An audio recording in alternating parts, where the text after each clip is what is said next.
I don't know, like, she's out there. You're the Florida version of Sex in the City, JD. That's when I was smoking my cigars. Don't be an asshole today.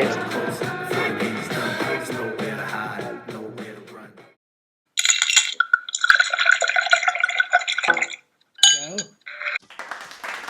Hello. Hey, yo, Mike Lawson, how are you? Yeah, good, thank you. How are you? Good. Okay, just making sure our sound is good. We're recording. Mike, this is my co-host, JD Danner. Nice to meet you. Nice to meet you too. How are you? Thanks. She is in sunny South Florida. I am in London, and you are where now? I am in Surrey. You're in Surrey. I'm in Surrey, actually, too. So Yeah, you must be, are you near me? I'm in Wallington. I'm in Leatherhead. So Oh, okay. I've seen that on the way to the airport. yeah, pretty much. Yeah. That's great. So, Mike Lawson, you've written a book, and I love the title. Thank you. Yeah. Biscuits with Blanche. Yes. So Like- Blanche is she's very northern. She's from Salford. She's of a certain era where it was Okay. where people had morals.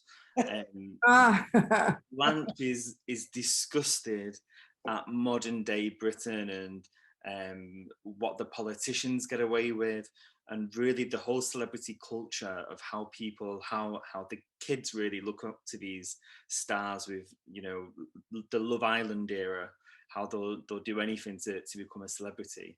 So it's really taking poking fun really at the government and us as a society in modern day Britain, and just what we're willing to do to find celebrity status. Geez, that's timely.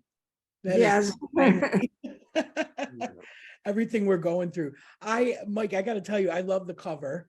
We've got Blanche standing outside of number 10 Downing Street. Now, this book launches in September, correct? Correct. Yeah, it does. Mid-September, it will be out on Amazon. Excellent. And the Facebook page Biscuits with Blanche is filled with updates and has daily letters from Blanche from there, and that's really how the book started as a blog on Facebook, and it just snowballed from there. So there's lots of stories. I was cabin crew for over 15 years, so lots of stories of the whale that I've got at 30,000 feet. I've worked their way into the book, so it's quite an interesting read. Mhm. Would you call it like a dark satire? It's definitely satire, absolutely satire. Okay. It's very much reminiscent of the old Sue Townsend books, like Adrian Mole and Right. the Queen and I, and Excellent. Inside Number 10.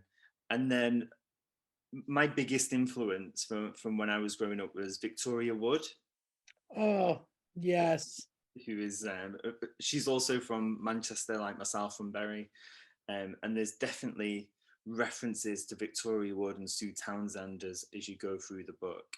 So it's Oh. very very northern, that sort of quick-witted humour, whilst also it's got heart as well.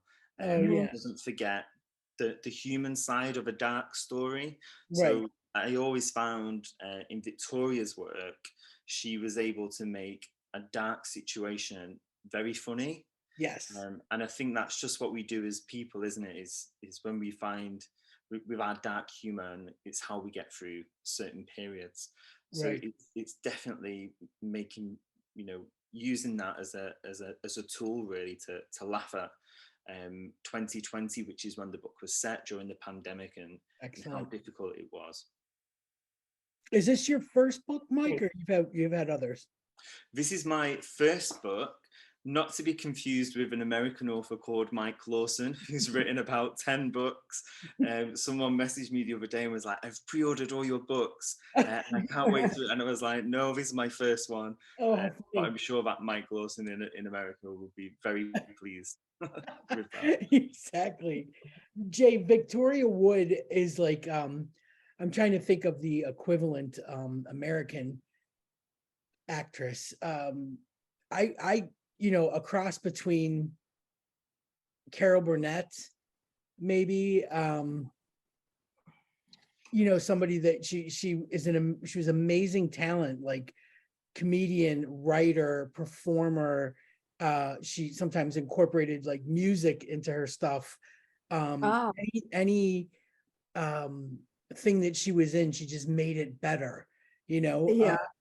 And she lost a battle with cancer recently, and Aw. it was devastating because she was in her prime. She was in her prime. It was so Aw. sad. And my wife was such a huge fan, and I didn't know who she was when I moved over here. And Mhm. my wife inundated me with Victoria Wood stuff, whether Ah, it's on YouTube or the whole series of Dinner Ladies, which mhm. was fantastic, great. Like do you remember like the old show in the 80s called It's a Living, Yeah. about Oh, the yeah. waitresses? Mhm. So this Oh, yeah. was, yeah, this was kind of like along those lines, but these were like lunch ladies that worked in at a factory cafeteria, you know. Oh, okay. Okay, Okay. so it wasn't like the glamorous ladies of that, Right. but it was that kind of camaraderie. But it was so well done. It was, you know, it was just everything she did, one woman shows, you know, it was amazing. So man, Mike, you picked a winner to model, you know, to model that after, because she's so beloved, you know, even though she's gone, she's still so beloved. And anytime you see a clip or anything, like for me, it chokes me up, you know, because I didn't know who she was for, you know, like I said, and I just learned about her, but you know, it was such a deep dive in learning about her and Yeah. understanding her humor and her wit and everything she did with Julie Walters. And Mhm. you know, like I said, anything she did was just so well done that it was such a connection, you know. And then to all of a sudden here I am just discovering her, and then she's gone, you know. Oh, Yeah, Yeah, she's definitely someone who got better and better as her yeah, career yeah, progressed. And you know, as she started off with you know, the very straight plays yep, before a stand-up tours, and then Dinner Ladies, as you mentioned, the fantastic right. mhm. So sitcom. good, so good. You can watch it over and over and over again, and it stays relevant. A bug in here. My cat's going berserk. It really does. A moth. She was Moth got taking up in. the My badge. cat's going nuts. She's getting, don't step on the laptop. Every night now, because it's been like so warm, and then all of a sudden it got cool.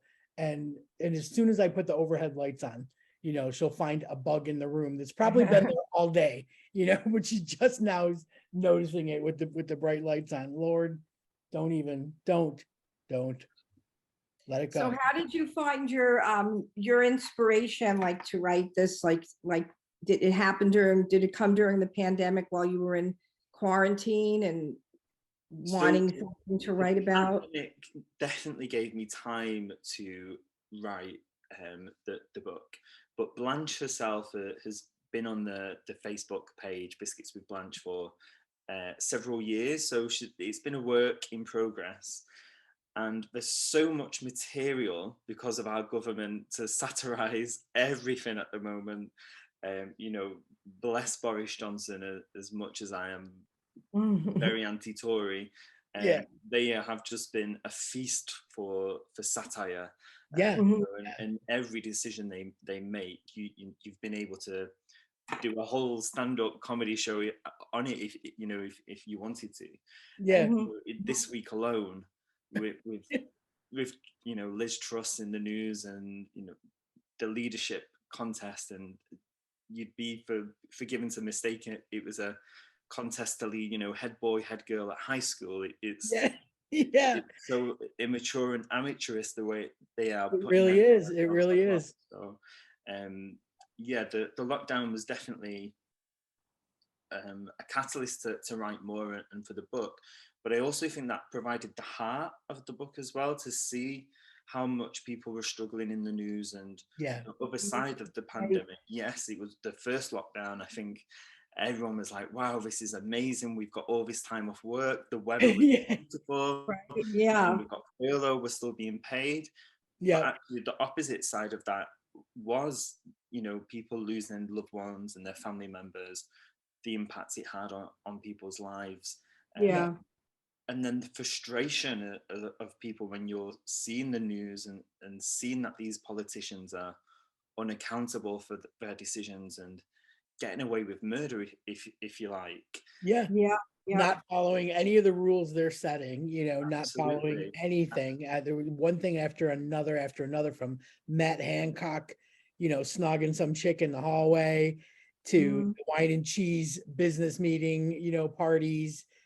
Yeah, the Partygate scandal. It was just absolutely laughable, you know. And Mhm. in the same right, like in the States, there was that same, you know, feeling going on because, you know, Trump, you know, at that right in the beginning of the pandemic, you had Trump just throwing everything back to the states. So you had some states Yeah. like Florida going, no, you don't have to wear a mask. Everything's open. We're not closing anything. And then you had other states that, you know, New York, that was a hot spot that was just completely shut down, from the subway stations, you know, to the shops, restaurants, everything. People couldn't leave their apartments. And then, you know, so what are they doing? They're getting on planes and they're going to Florida, because you can go there and you can not wear a mask and everything's open. Right. You know, it was just absolutely, you know, the same thing. Like every decision was just such a joke, you know. You That's know, right. Yeah. yeah, it was a super strange to think that, you know, the leaders of these countries were fucking it up as badly as possible, you know.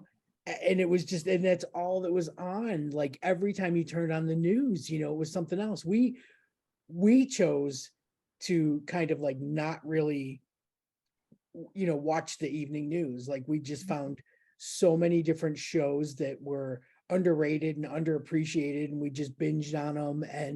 And some of them like mirrored what was going on. Like I found, we Yeah. watched Staged with Michael Sheen and David Tennant, and it was all done over Zoom.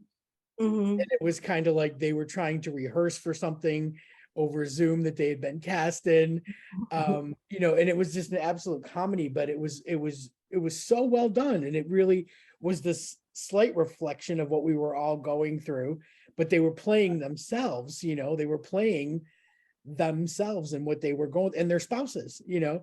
So yeah, we were finding like these little shows that we've maybe heard about, you know, and we were just like, oh well, let's watch this, we got the time, you know, whatever.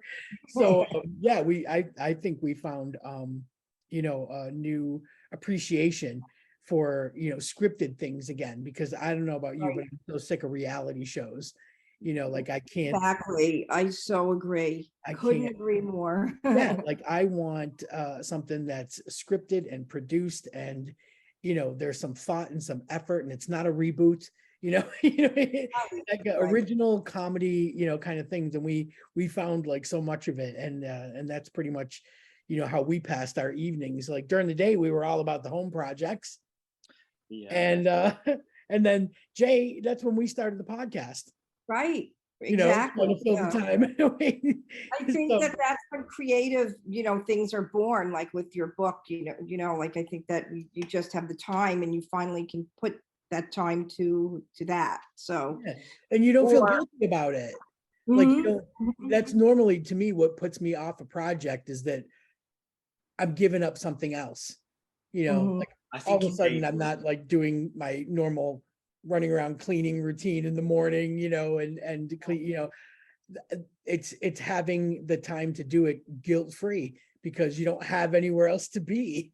It's Exactly. I yeah. think that's So exactly it, was being able to do something and you know, immerse yourself in it without the guilt, because you yeah, have the time to do something and be creative and yeah. not Yeah, there's necessarily nothing that was dropping by the wayside. It was fantastic. Yeah, I agree. I think that's a great point, was that, you know, when you can give something your all and give it your focus, you know, first of all, you're putting out something, you know, obviously that's better, you know, than when you're distracted and you're half-assing something because you have a Right. deadline, you know. Yeah, I think this is you know, a great way to use the time. Like you said, this Facebook page has been, how did it, how did it go from a Facebook page? Like, did people just start getting involved because they liked the title, or did Yeah, you, that's were what I you was gonna dropping ask. hints, Yeah. dropping little hints, or? So the more briefly go back to lockdown again, the frustration that we all felt. Blanche was definitely my vehicle to vent my frustrations at the government, because Biscuits with Blanche is told in agony aunt letters, and Blanche is the agony aunt. So she dares to give the advice that you wish you could give yourself. Okay. So the letters are from, as well as the general public, are satirized from Boris Johnson's cabinet. Oh, And then with the response from Blanche, and really she's saying what we are all thinking. you're right. Yeah. Oh, the voice of the times. Exactly. The more of these letters that I was writing, the more then I started to think about, okay, what goes on behind the government? What effect is this having on people of all their decisions that they're making? And it's not just about COVID. The Tories are in government. I think as LGBT people, the Section 28 is still very much there from their decision of banning, the teaching of being LGBT people in school. Right. From the 80s and from the 90s, and how that still affects us in our life. And the book is very LGBTQ. It does also makes fun out of us as a community, and but again, as I say, there's a heart there to it. And one of the themes within the book is a man who's married to a woman and then comes out. But the reason behind that is because of the shame that they feel because of the Tories from the 80s and the 90s. Okay. Yeah. So it started for me as I started to write more and more letters, I could just see there was a thread to hold them together. And it really, I keep on saying it's about the Tories, it's actually not, it's about people. Yeah. And what we are up against in our society in Britain. It's difficult. Like, I think a lot of people mistake us over here as, to being extremely liberal, and, you don't hear anything about, like, for instance, just out of the, like in the States, you can't donate blood if you're gay. And they're, in the States, they're starting to ban some conversion therapy, like state by state, but over here, you don't see a big push for that. Well, this for me is a huge point, which I've discussed recently on the blog. Is Liz Truss is here, and I think she's changed her mind on what she thinks a trans person is. She's definitely changed her mind on conversion therapy, and she seems to wake up, and it depends what side of the bed she wakes up as to what response she gives to the media that day. And when you can see that hate crime in the UK is on the up. I read an article today of how bad it is really for LGBT people here in England. When you have politicians that are almost making flippant comments or flippant decisions about very serious issues, it doesn't help our community at all. I feel like it's about, how can I get more votes? Like, how can I appease this particular community to get their votes, even though they're not going to do anything, for that community? If they just give them the lip service that they so badly want to hear, they'll get the votes. But in the end, will anything get done? Probably not. So, it's hard. It's really difficult to, it's, I don't get to vote over here. Obviously I'm not, I have my indefinite leave to remain, but I'm not a British citizen, so I don't get to vote. And I didn't, I haven't given up, my passport yet or anything. So, the thing of it is, like, in the States too, anywhere where you can vote, you want to be able to vote, but it's such a big decision, to do your research and find out why you're drawn to this particular candidate. Let's look at their platform and see what they're committed to doing. you know, and it's really a big decision and people take it lightly, you know. I think when you're a privileged, straight, white male or female, you take it for granted, you know, because there's not a lot that's being taken away from you or that's Yeah. being scrutinized. You know, but when you're in a marginalized group, you know, if you're in the queer sector, like you really want to make sure that you're doing the right thing for yourself and your community by who you're voting for, you know. And I'll never understand, you know, when a queer person is like a Republican. I don't get that, you know. And the same thing over here, like why would you vote for someone that's not doing anything for your community or not recognizing your community or actively working against your community? I don't really understand that. And I get that that shouldn't be the only thing that you're looking for in a candidate. There's a lot of other issues going on. You know, it's not just about me and just about my community, but that's a huge part of it. And so it is a really big decision. And, Mhm. you know, it's really difficult to sit there and especially listening to these, like you said, it is like a high school debate, you know, thing. Because Jay, almost every other night here, because you know Boris got pushed out. Now Yeah. there's literally no prime minister. You know, he can say that he's still prime minister, but I feel like we're just all taking care of ourselves at this point. Yeah. But I these the think they've two all gone to Butlins. I think all the Tories have packed up and they've just gone to Butlins for the next, the Butlins holidays. and no one is making any decisions at all. There's no one there to steer the country. We Yeah, are I rudderless. feel the same way. I see all this stuff coming out on Twitter about like, oh, you can go get your second boosters if you're over 50 over that. It's like I haven't seen anything about that. They're not saying anything. Where's the health secretary? Yeah. Where's you know, like every other day there was a press conference, you know, about vaccines and what you're eligible, and all of a sudden nothing is happening.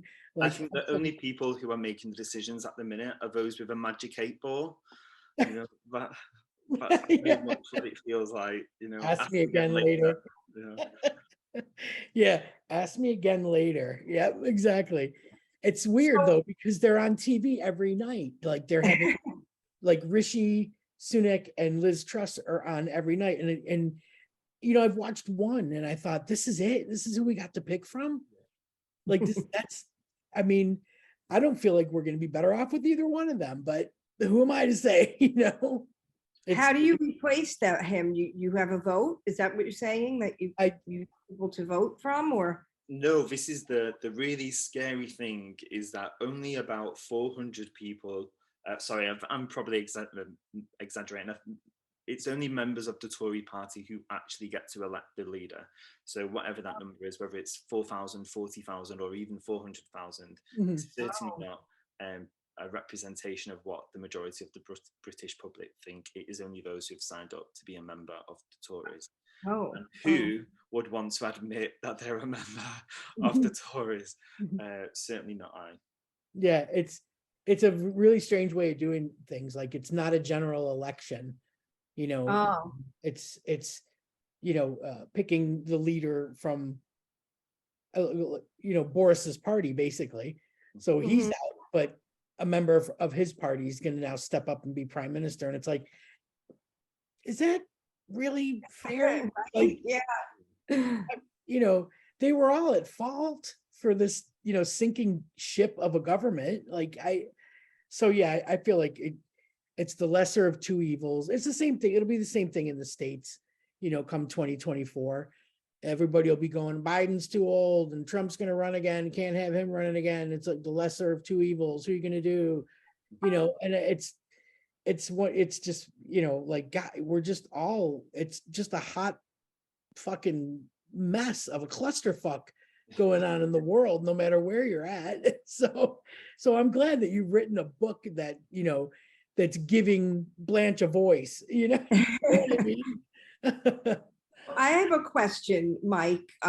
How did you, this is like a non-political question, I guess, how did you come up with the illustration for Blanche? Like, was that a cartoonized version of a person, or did you In your mind? design her? That is an absolutely brilliant question. So, the front cover, I had an absolutely brilliant illustrator who did it Mhm. for me, but I gave him pictures of my gran Oh, um, that's from fantastic. years ago, and my gran, the original Blanche, was this very strong lady from Salford, who, you know, she was the straight talking woman. Can we just Um, put that? Ah, I don't there know. you go. Yeah, I was looking at it on my phone. Yeah. There you go. Yeah. I love the boots. I love her go-go boots or the oh, white boots. it's That's absolutely perfect. fantastic. The front cover, I couldn't have wished for a better picture. But yeah, the original Blanche is my gran, and there are several pictures of her, which I sent to the illustrator, and that's what he come back with. That's fantastic. Yeah, Yeah, That is she's great. fantastic. It's fun working with an animator though, isn't it? I've just come off a project where they had to do me. And you know, it's really funny how you can send a million pictures and they come back with something that picks up on points that you've never noticed about yourself, yeah. you know? Right. So yeah, but that's you got yourself a good animator. Yeah, she's got a lot of like spunk. She looks like she's got character. What is she holding in her hand? She's got like a bottle of. A bottle of gin. Oh, I love it. Bottle of gin. A bottle of gin. Yeah, there it is. Just you can see this. Yeah. The proof, but That's I love fantastic. Blanche. Like you want to have tea with her or something or Yeah, see you Jim. definitely want to go to the Savoy, have a drink and dish with Blanche. Yes. That's she's feisty. fantastic. She's definitely a feisty lady. That's great. Is your grand still alive or no? No, she passed about 10 years ago. Oh, she would be proud though. Yeah, and I think she'd probably agree with a lot of what Blanche says. Mhm. And the book is very much focused on these really strong women from Salford, from the north. And some of the language the language that is used in the book is a very northern language. Um, some of it is very old school, Coronation Street. So when you used to get like Elsie Tanner in the Rover's Return, and they used to use a very specific Lancashire dialect, Yeah. that is reflected in the book as well. It very much homes in on the north. Oh, how fun. So I'll have a hard time understanding. I think our Coronation Street over here is like I want to say Another World, One Life to Live, Oh, you know, okay. like Soap opera. yeah, soap opera, but it's been on for what, 55 years now? Oh, Yes. Yeah, it's it's wow. the longest running one, I think. I think it's the longest running one. Yeah, so you know, I mean, even now, like every once in a while, there was a channel here that was playing Days of Our Lives, an Mhm. American soap opera that I remember from when I was in high school. Like I would skip my last class, catch a ride home with my cousin who was in a grade up above me, catch a ride home with my cousin because I didn't want to miss it. And this was probably like when I was, I would say like 15, maybe 15 or 16. Like I didn't have my license yet.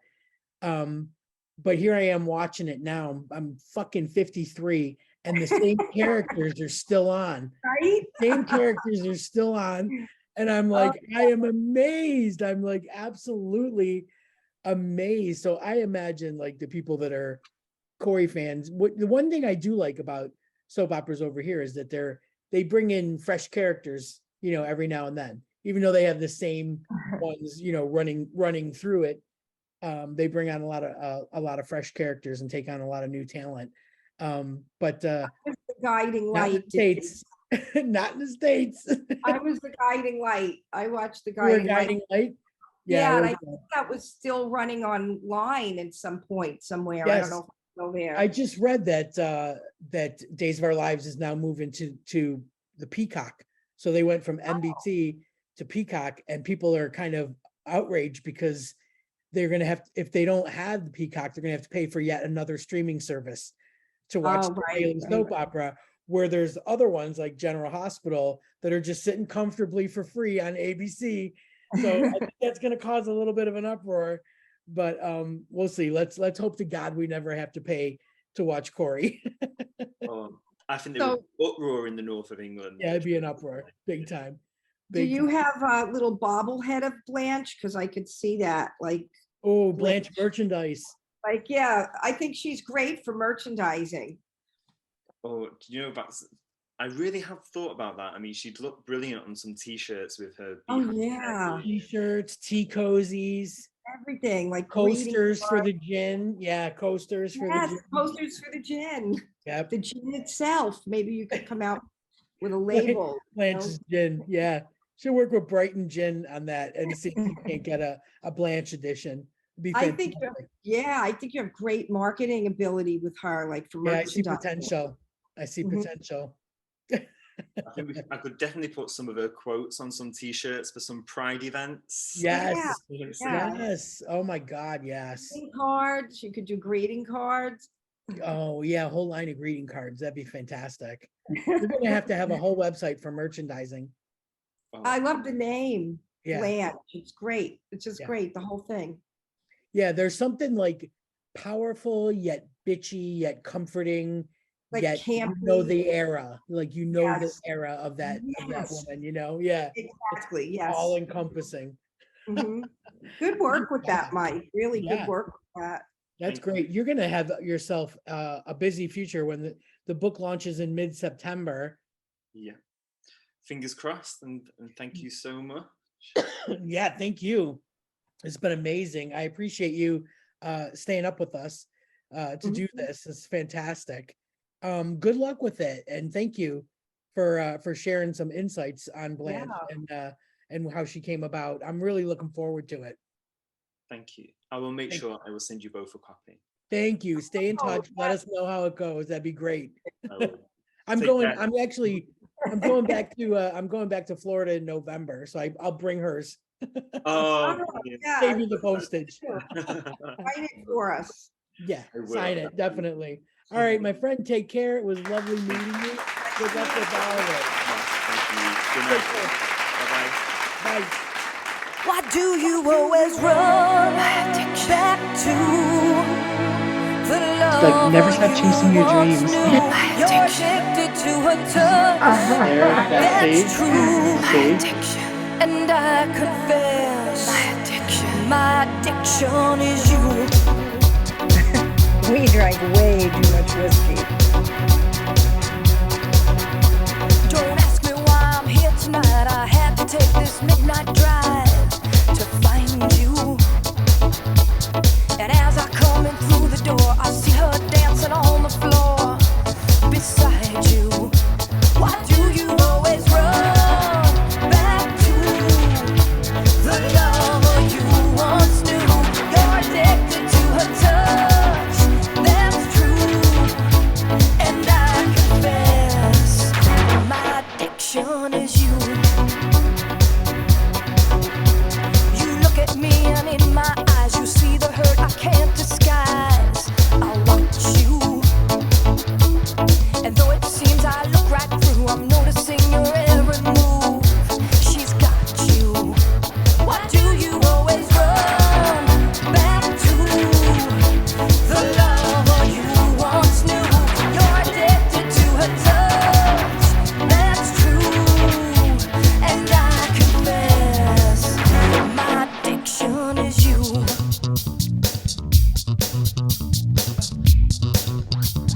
You're my addiction.